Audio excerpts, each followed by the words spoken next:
Good morning. My name is Bronson. Recently, I reached the age of adulthood and bid farewell to the structured confines of school.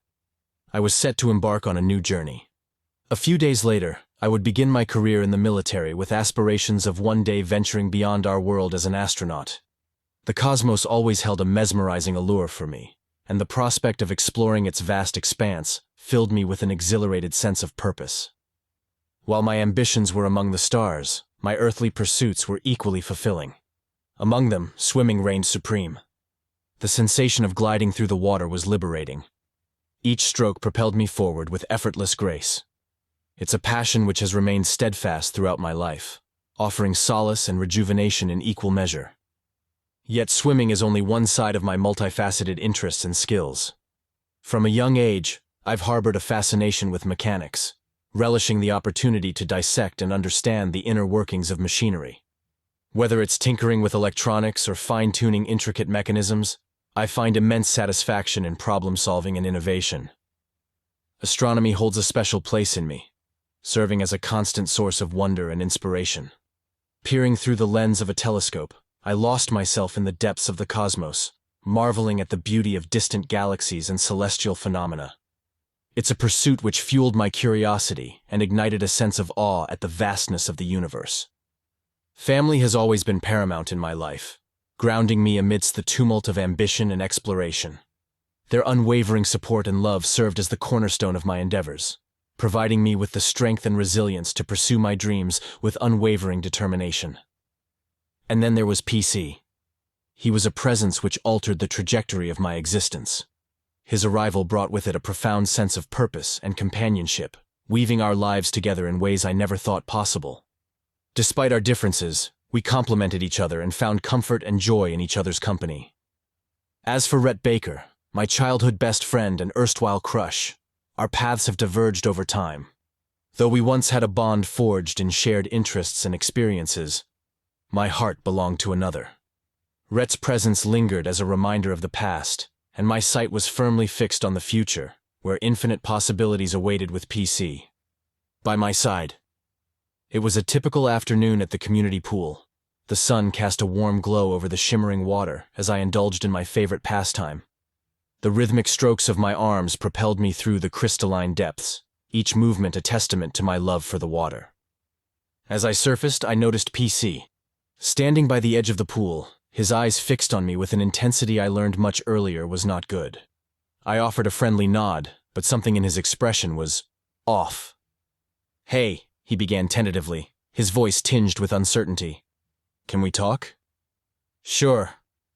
He hesitated for a moment before plunging into the conversation. I've been thinking about you." I furrowed my brow, taken aback by the turn in his tone. "Me? What about me?" He shifted uncomfortably. His eyes darted around as he searched for the right words. "It's just, I realized something that isn't easy to explain." I kept eye contact with him until he continued speaking. "You're not like the others," he said. "You're different." I chuckled softly, dismissing his words as mere flattery. "I appreciate the sentiment, but I'm only your average guy, nothing special." "No, you don't understand," he insisted, his voice growing more urgent. "You have memories, experiences, thoughts which aren't programmed into the game. Things that shouldn't exist." I blinked in confusion, struggling to understand the gravity of his words. This meant a lot to him. Even if I didn't know what he was saying, I owed it to him to respect his urgency. "I don't know what to tell you," I admitted. "I'm sorry, I guess." He shook his head, frustration etched into his face. "You're sentient, intelligent, real." The words hung heavy in the air, casting a pall over our conversation. He said it as if it were a groundbreaking idea, but what else could I be? "I don't understand," I confessed, my voice barely above a whisper. "What does this mean?" He hesitated, his vision locked with mine in a silent plea for understanding. "Do you know what my name stands for?" I shook my head. I never really thought about it. Why does it matter?" He took a step closer, his face burned with a fierce intensity. "PC. Stands for playable character, but you're not just an NPC, Bronson. You're a person. A real living person. I don't understand, I repeated, my voice trembling with uncertainty. Of course I'm real. What else would I— You aren't making a lot of sense. He reached out, his hand hovered inches from mine before pulling it back. As I stared into his eyes, one thing became abundantly clear. Something was wrong with him, and we couldn't go back to pretending things were normal. The afternoon sun cast long shadows as he led me through the winding streets of our small town. As we approached his house, a sprawling mansion which defied the laws of physics, I couldn't help but marvel at its grandeur. "Welcome to my humble abode, PC," quipped, his tone laced with a bitter irony. He wasted no time. "See?" he exclaimed, gesturing towards a row of identical cars parked outside. "It's all the same. No matter where you go, no matter who you are, everything is predetermined." "I don't understand," I confessed, my voice tinged with uncertainty. "It all seems so normal. The only thing that's abnormal right now is—" I couldn't finish the sentence. I couldn't look him in the face and tell him he'd lost it. He sighed, his frustration palpable as he led me through the maze of hallways and corridors which formed his home. "That's because you've never known anything else," he explained patiently. "Trust me, this isn't real. None of it is."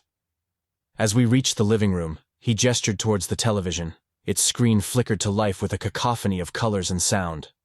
"Look," he urged, pointing towards the limited choice of channels which adorned the screen. "There are only 10 channels, all labeled by genre. It's all so artificial." I nodded absently, my mind racing with a million questions and doubts. He continued his tour, asking me to name my favorite show, song, and movie. I couldn't summon the words to answer his questions. Everything became so inconsequential, so meaningless in the face of the existential crisis which threatened to consume him. It was hard to focus on my favorite anything while watching him during this breakdown. As we stood in silence, the weight of his psychosis bearing on us like a leaden weight, I couldn't help but feel a pang of doubt creeping in. Did our love, our connection, mean anything? Was it real or also a part of whatever delusion he was experiencing? I glanced towards him, his expression a mirror of my own inner turmoil. Despite everything, I couldn't bring myself to love him any less. As doubts of our future crept into my mind, I didn't know if love would be enough. The sun was setting as PC, and I sat on the porch, the quiet hum of the world enveloping us in its comforting embrace. Yet, despite the tranquility of our surroundings, a palpable tension lingered between us. The weight of his ordeal casted a shadow over our conversation. "So, tell me about your friends," he began, his voice gentle yet insistent. "The people you know from school. Have you ever had real feelings for any of them?" I furrowed my brow, taken aback by the shift. "Of course I have," I replied, my tone defensive. "I care about my friends deeply. They mean the world to me." He nodded thoughtfully. "What about Rhett?" he asked, his voice barely above a whisper. "Your childhood best friend. Have you ever had feelings for him?" The mention of Rhett caught me off guard, my mind flashing back to memories of our shared adventures and laughter. I used to have a crush on him," I admitted, my cheeks flushing with embarrassment. "That was a long time ago. Things are different now." He fell silent for a moment, his expression unreadable as he processed my words. Then, with a resigned sigh, he continued his line of questioning. "And what about my family?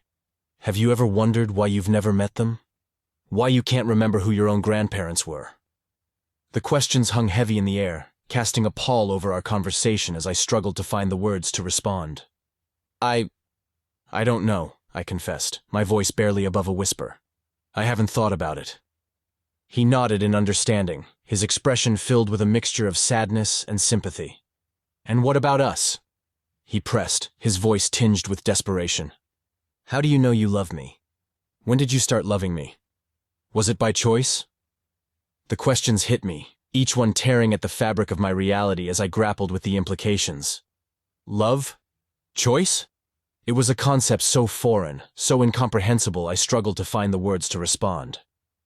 As I searched for answers, one thing became abundantly clear. My love for him was real. Whether it was by choice or by fate, I couldn't say. What I did know was our connection bound us together in ways I never thought possible. "I love you," I whispered, the words a solemn vow. And no matter what happens, that will never change. I knew he wanted to say the words back. I didn't doubt his feelings, but he didn't say anything. Instead, he stood, and we both walked to where the street dead ends and the woods begin. We walked into the trees in complete silence. I didn't know if I should be worried for him or of him. I didn't know at the time it was okay to be a little bit of both. The air was thick with tension as he and I stood at the edge of the woods, the faint rustle of leaves serving as a stark reminder of the gravity of our situation. His expression could cut the air. "Cross the line," he commanded, his voice firm yet tinged with desperation. "Cross the line and prove me wrong. Cross that line and prove to yourself this world is real." I couldn't bring myself to comply. The thought made me recoil from the tone he used with me. The level of disrespect he spat at me was something I didn't see coming. "I can't," I said at first. But the more I thought about it, I realized the truth which he needed to hear. "I won't do it." His face narrowed in frustration, his patience wearing thin as he sought to break through the walls of my reality. "Take a breath," he urged, his voice pleading. "Take a breath and see for yourself." Even as he spoke those words, I still couldn't bring myself to comply. "I can't," I repeated, my voice trembling with uncertainty. I can't." He sighed in resignation, his frustration giving way to a sense of defeat as he searched for answers. "What do I smell like?" he asked softly, his voice laced with a vulnerability which struck a chord deep within my soul. "What does my skin feel like?" The questions hung heavy in the air, casting a pall over our conversation as I struggled to find the words to respond. "I don't know," I admitted, my voice choked with tears. "That doesn't mean you're not real to me." After several minutes of silence, his expression softened into a mixture of sadness and understanding as he reached out to me in a silent gesture of comfort. "I'm sorry, Bronson," he whispered. "I never meant to hurt you, and I don't want to ruin this for you. That would probably be the worst possible outcome, ruining this perfect place for you." He looked at me. "That would be an absolute tragedy, and I couldn't live with—" He didn't finish. The air was heavy with unspoken tension as we made our way back to my house. The weight of our conversation still lingered. With each step, the distance between us grew, a palpable barrier separating us from the comfort of familiarity. "Please forgive me," he spoke softly. His words cut through the silence, piercing straight to the core of me. "I forgive you," I replied softly, my voice tinged with sadness. "I don't understand what for. Outside of scaring me a little, you haven't really done anything to me." He nodded, his expression filled with remorse as he reached out to me in a silent gesture of comfort. "I know," he murmured, his voice choked with emotion. "I know." As we reached my doorstep, he hesitated for a moment before turning to face me, his expression filled with a mixture of regret and longing. "I'll see you tomorrow," he whispered, his voice barely audible over the din of the world around us. I nodded in silent acknowledgement, my chest heavy with the weight of our shared pain. "Goodbye, PC," I replied, my voice barely above a whisper. "I love you too," he finally said after not saying it back in the woods.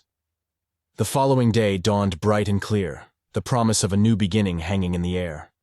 As I sat for breakfast with my loving family, the events of the previous day were a distant memory, a shadow of a dream which long since faded into obscurity.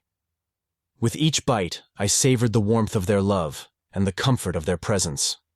And as I made my way to the public pool, the familiar sights and sounds washed over me.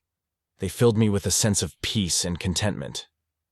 As I arrived at the pool, a sinking feeling settled in the pit of my stomach.